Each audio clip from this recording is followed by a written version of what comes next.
said no to her, she blew up. She started cussing me out. And she never cussed me out. Never.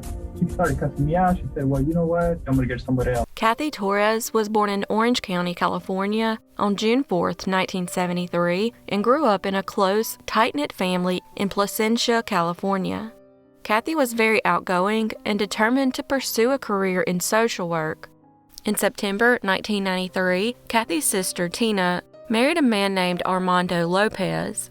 Armando's brother, Samuel Augustin Lopez, who went by Sam, had been Cathy's high school sweetheart, and the two reconnected at the wedding. Both Sam and Cathy's families lived in the same neighborhood, and they would sometimes hang out with Sam's cousin, Xavier Lopez.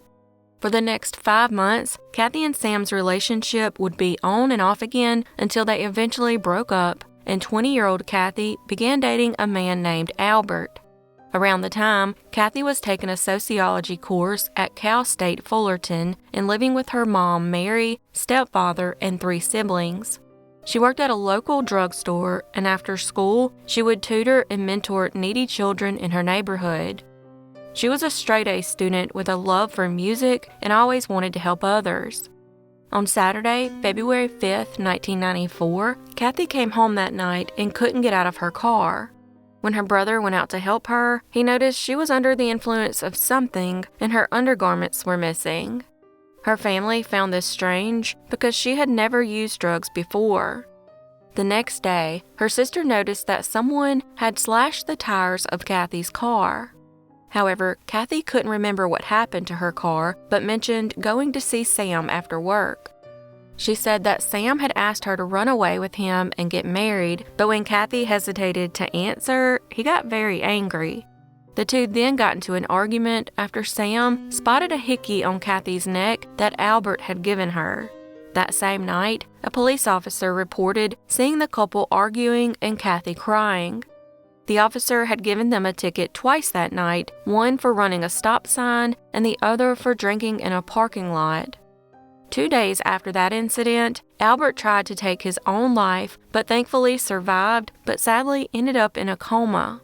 Cathy was now in a difficult position. She was super stressed by Albert's coma and had to tell Sam that she didn't want to marry him. The next Saturday, February 12, 1994, her shift at the drugstore ended at 8 p.m. After that, she was never seen again. The next morning, Mary noticed that Cathy wasn't in her bed. She reached out to some of Cathy's friends, but they hadn't seen her either. Cathy's family called the Placentia police, but they were told they had to wait 24 hours before they could report her missing. She then went looking for her daughter and her dark red 1990 Toyota Corolla. By Monday, when there was still no sign of Cathy, she was officially reported missing. A week later, a police officer found Cathy's car abandoned in a hospital parking lot. The front seat was covered in blood, and there was blood found on the back bumper. Part of the gear shift had broken off, and one of her shoes was on the floorboard. They also noticed a piece of plastic sticking out from the trunk. When officers opened it, they were shocked to find Cathy's decomposing body. The car and Cathy's remains had sat there unnoticed for an entire week. She had been stabbed to death in a severe overkill before being placed in the trunk where she was left to die.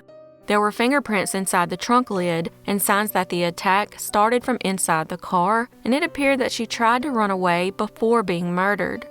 Investigators also found the driving seat position way further back than Cathy could have safely driven, suggesting that a much taller person had been in the driver's seat. With more than 70 stab wounds and no signs of sexual assault or robbery, investigators concluded it was motivated by a personal grudge. All of Cathy's family immediately pointed to Sam as the murderer. Cathy had even told her colleagues that she planned to meet him the day she disappeared. However, when police brought him in for questioning, he claimed that he met Cathy on Thursday instead. Last Thursday. Yeah, she paged me. I met her at the parking lot, and she asked me for some weed, and that totally shocked me because I just never heard her ask for weed. He said they met early because she called and asked for some weed. However, Cathy's family told police that she never smoked. Sam then tried to sway the investigators toward Cathy's boyfriend's family, who he claimed were blaming Cathy for Albert's attempt to take his own life. She was sorry for him doing that because she thought it was her fault. I think she was trying to hide from her problems by smoking out. You think so? But why would she ask me for some weed? Why would she smoke out if she never does it? When investigators asked Sam where he was at the time of Cathy's murder, he gave a solid alibi. He said he was with his cousin Xavier and helped one of his friends move. After that, he said he dropped his cousin off and then met up with his girlfriend. Sam cooperated with the police in every way. He gave his clothes, hair, and blood for further investigation. He even allowed the officers to check his house and car, but they couldn't find any hard evidence to charge him. However, Cathy's family and investigators felt that Sam's behavior was oddly different after Cathy's murder. In the meanwhile, they cleared Cathy's boyfriend's family of involvement. As time passed, Sam moved on with his life and even got married and had a child. In 1996, a new detective took over Cathy's case. He discovered that the original investigators had overlooked numerous things in the case. He began watching the interrogation tapes repeatedly and noticed that Sam lacked emotions regarding Cathy's murder. He also discovered that Sam had called Cathy 2 days before she disappeared and not the other way around.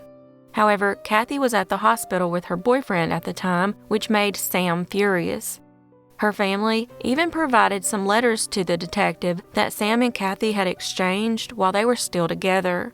The letters showed that Sam was an extremely jealous person. The detective then confronted Sam about the letters, and he admitted to being jealous. They also asked him about the night Cathy showed up under the influence of something.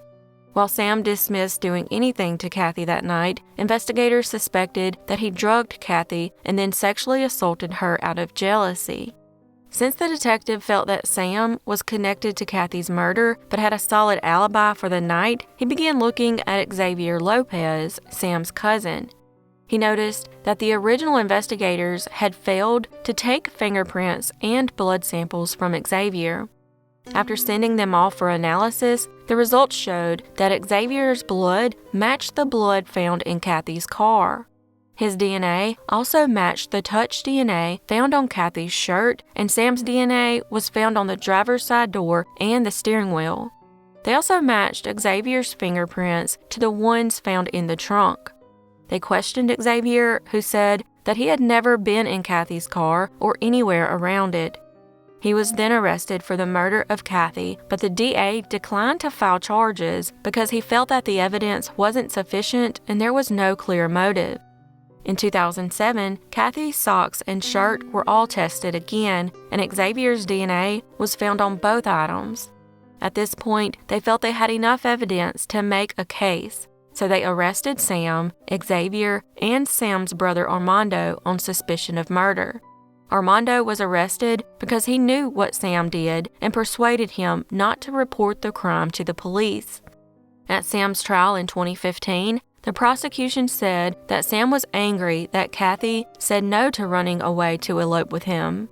Sam and Cathy had met up after she finished her shift and went to a restaurant. It's there in her car that the two got into a heated argument, which ended with Sam beating and stabbing her to death. Xavier was waiting nearby and helped Sam move Cathy to the trunk of the car. They then drove to the hospital where Cathy and her car were later found. Remember the DA that originally refused to file charges because of a lack of evidence? Well, he was now Sam's defense attorney. He tried to condemn the prosecutor's argument by referring to Sam's solid alibi. The only problem with the alibi is that he claimed to be with Xavier. This means that since DNA evidence put Xavier at the crime scene, Sam also had to be at the scene. Eventually, Xavier pleaded guilty to involuntary manslaughter and being an accessory after the fact. As part of the plea deal, he told investigators what happened on the night of February 12, 1994. He said he and Sam met Cathy in Sam's pickup truck. Sam went to Cathy's car alone, and they began to argue.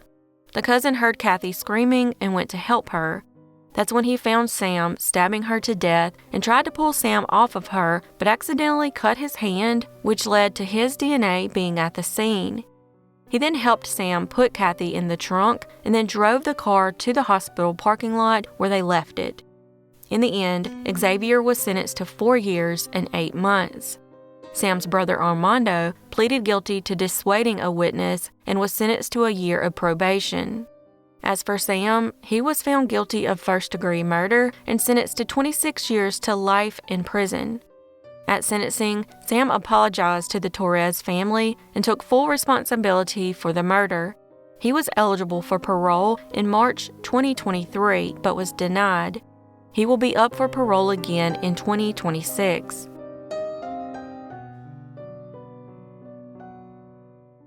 Hey y'all, I'd like to thank the sponsor of today's video, Sterling Pacific.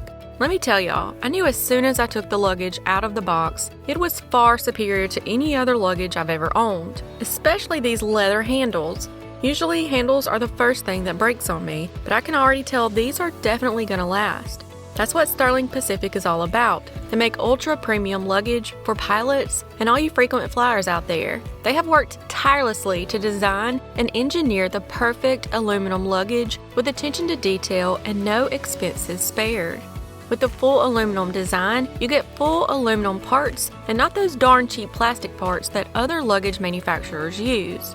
Their luggage is made of 50-52 aluminum, and then it's reinforced with A380 aluminum corners with impact-bearing ridges on the front and back. And you remember those awesome leather handles? Well, those are Italian leather. Fancy, right?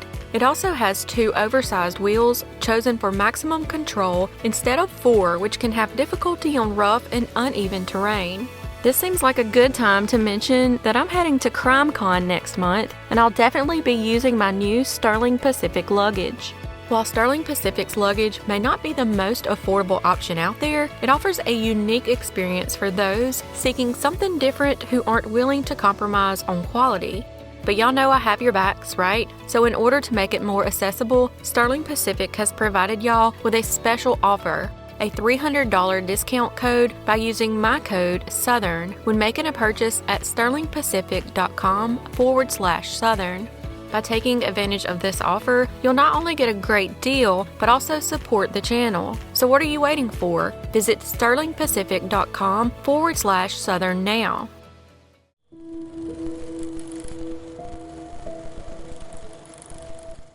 Cynthia Ruth Wood was born on February 13, 1951, and went by Cindy. At the age of 33, Cindy lived in Bradenton, Florida, and was described as a free spirit who was kind and smart. She was married to a man named Barry Wood, and they had 2 children together. By June of 1984, she filed for divorce and was attempting to get custody of their 2 children, ages 3 and 5. Before this, she had filed charges against Barry, accusing him of physically abusing her and her son from a previous marriage. Around this time, Cindy met a man named Charles Michael Stevens, but he wasn't who he said he was. The name he was using was just an alias, and his real name was Donald Santini. Before showing up in Florida, he lived in Texas with his wife and daughter. However, all that would change after he robbed a convenience store with a knife and stole $270. After a warrant was issued for his arrest, he fled the state and began using the alias. Santini ended up in Florida and got a job as a janitor at a hotel in Longboat Key. He eventually met and befriended Pamela Kincaid, and the 2 moved in together. Pamela's children attended a daycare center just a few blocks away called Cape Vista Child Care Center, where Cindy worked as a manager. Cindy met with Santini after he called her, promising to provide information about Barry that could help her win custody of their 2 children. On June 4, 1984, Cindy was seen leaving her home with Santini and was never seen alive again. 5 days later, on June 9th, her body was found in a water-filled ditch at Also Brook Drive in Riverview, Florida. An autopsy determined she had been strangled to death. Santini had already fled the area, but Pamela came forward and said that he confessed to killing Cindy. Once investigators had that information, they put out a first-degree murder warrant for his arrest. As investigators dug in further, they discovered that Charles Michael Stevens wasn't the only alias he was using. After fleeing, he would go on the run for the next 40 years using 13 different aliases.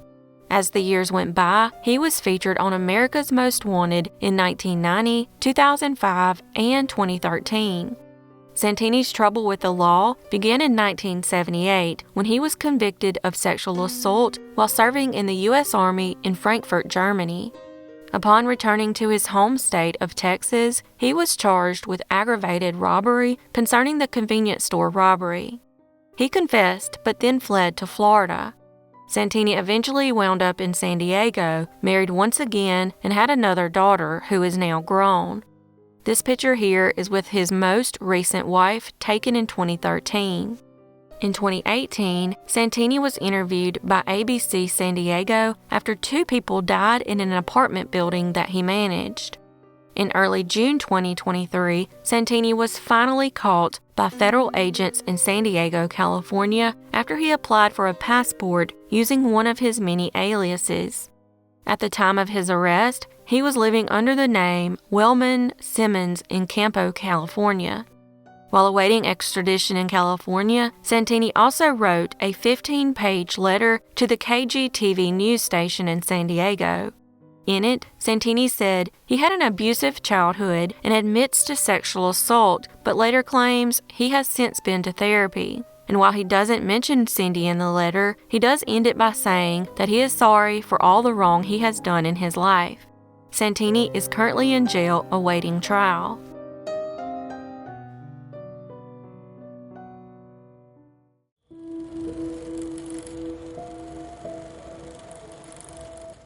David Malcom was born and raised in Connecticut and grew up loving music and playing the guitar. His parents died when he was in his late teens, and he and his sister Hope were taken in by a family in New Canaan, Connecticut. David later graduated from Cornell University and was said to love the outdoors, especially the Ithaca's gorges. One spring, he worked on the eastern shore of Long Island, teaching students about marshes and wildlife.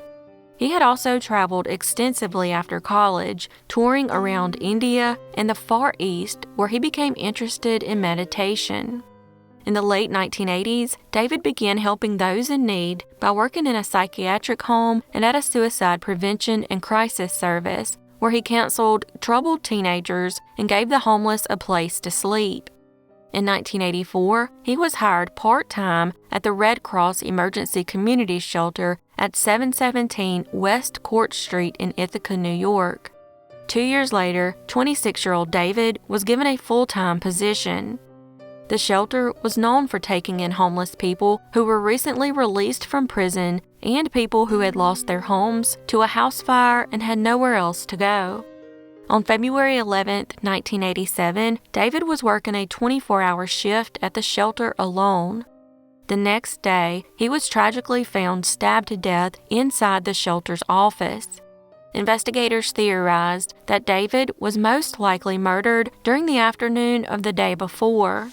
David's death sent shockwaves through his community, with one of his former co-workers, Nina Miller, saying he was the best of what young people can be. He was idealistic, sensitive, warm, and very bright. He was a wonderful role model for kids. He was wise beyond his years. Unfortunately, the investigation into the murder went cold at the end of 1988 and stayed that way, despite the case being revisited several times in the 1990s and again in 2011. In 2016, the Ithaca Police Department appointed a new deputy chief, Vincent Monticello. After the promotion, he decided to take another look at David's case. Monticello quickly realized that a potential suspect had been on investigators' radar back in 1987. The man was a former associate of David's who was now living in Buffalo, New York. During multiple interviews with the suspect, his story consistently changed. However, as promising as the suspect seemed, DNA would rule him out. In 2019, 32 years after the murder, investigators received an anonymous tip that led them to the boyfriend of a teenage girl from Newfield, New York. She had traveled 20 minutes to the Red Cross in Ithaca seeking shelter from her abusive boyfriend. The boyfriend then showed up and demanded to know where his girlfriend was. When David refused to tell him, the man stabbed him to death. However, the man would never face justice because he died in 2019. They have also withheld his name. One article I read said they confirmed he was the murderer through DNA, but the Justice for David Malcom Facebook page wrote a comment saying they had no way to collect it. Regardless, the investigators involved now consider this is a closed case.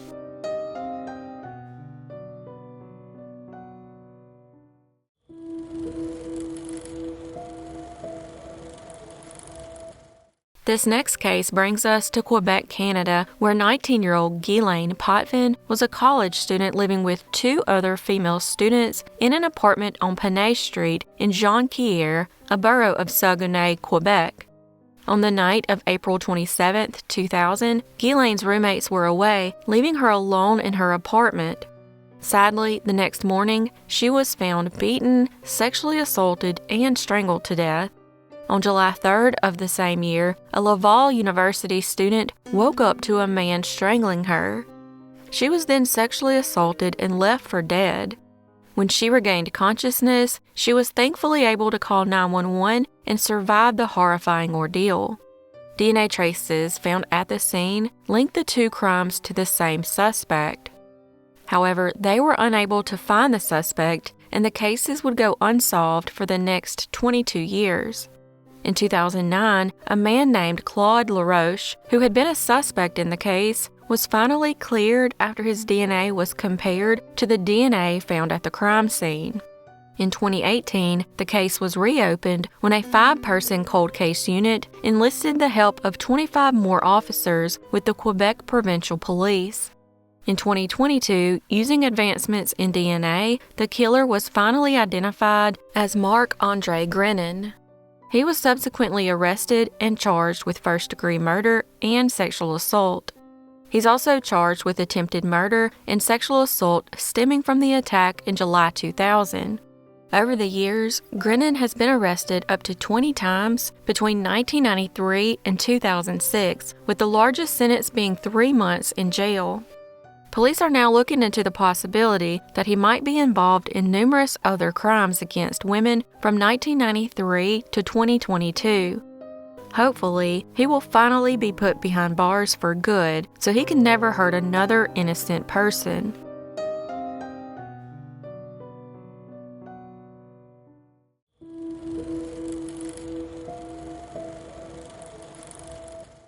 Vicki Renee Johnson was born in Kern County, California on February 19, 1956. At the age of 34, Vicki lived in Seaside, California, and was the mother of 3 struggling with addiction. She was also a teaching aide at the local Seaside preschool. On January 3, 1991, her body was found near a playground in the city's Sabato Park neighborhood. This area at the time was well known for its horrific, violent crimes, and Vicki's murder was no exception. She had been tortured, strangled, suffocated, and set on fire. DNA was discovered under her fingernails during the autopsy, showing that she fought for her life. However, even with the DNA, the case would go unsolved for the next 32 years. Not long after the murder, investigators singled in on a potential suspect by the name of Joseph Dermonte Mitchell Jr. Mitchell was a known felon who had sexually assaulted a young woman and beat up her disabled mother. He went to jail for the crime, but served less than 4 years. He was then released back into society where his crimes against women would continue. However, years later, DNA would prove he wasn't Vicki's killer. Finally, in 2023, the DNA was run through the national database and matched to Frank Louis McClure. McClure was previously convicted of an assault with a deadly weapon, leading to the collection of his DNA. During the 90s, McClure was arrested for battery, resisting officers, and domestic violence, to name a few. He was definitely not your model citizen, but those who knew him were still shocked to learn about the murder he committed in 1991. However, he would never serve time for the murder because he died in October 2021 at the age of 77. It's unclear if Vicki and McClure knew each other, but they were both local to the area and were both known drug users. By the end of McClure's life, he became old and frail and was said to be friendly with his neighbors, which shocked them even more when they learned about the murder. Vicki's surviving family are happy to finally have some long-awaited closure.